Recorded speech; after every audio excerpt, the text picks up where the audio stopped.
Hello everyone, আজি আছো মই বেংগলোৰ এখন most wonderful place Aquarium Paradise আৰু এইডোখৰ জেগাত অহাৰ লগে লগে আপোনালোকৰ একদম ফিলটো ডুবাইত থকা যেন লাগিব কিয়নো ডুবাইত এখন এনেকুৱা সেম একুৰিয়াম আছে আৰু এখন ডুবাই নহয় গাইস এখন বেংগলোৰ ইয়াত আপোনালোকে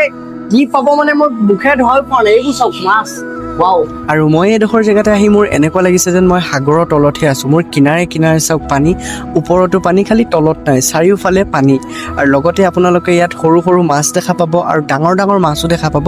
যিখিনি মাছ গোটেইখিনি সাগৰৰে হয় আৰু সাগৰৰ এটা ফুল দৃশ্য আপোনালোকে দেখা পাব এইডোখৰ জেগাত আহিবলৈ আপোনালোকে একদম নাপাহৰিব যদিহে আপুনি বেংগলোৰৰ পৰা চাই আছে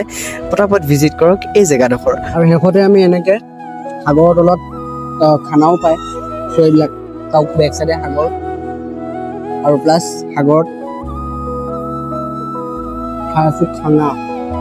ময়া আৰু আপোনালোকে যদি এই ব্লগটো সম্পূৰ্ণভাৱে চাব বিচাৰে মানে মই এটো কমপ্লিট ব্লগ বনাইছো এটা তো আপোনালোকে যদি চাব বিচাৰে সম্পূৰ্ণ ব্লগটো তেতিয়া হলে মোৰ চেনেলত গৈ চাব পাৰে যদিহে আপুনি ইউটিউবৰ পৰা চাই আছে আৰু যদি আপোনালোকে ইনষ্টাগ্ৰামৰ পৰা চাই আছে লিংক ইন দা বায়ো তাত গৈ চাব পাৰিব থ্যাংক ইউ সো মাচ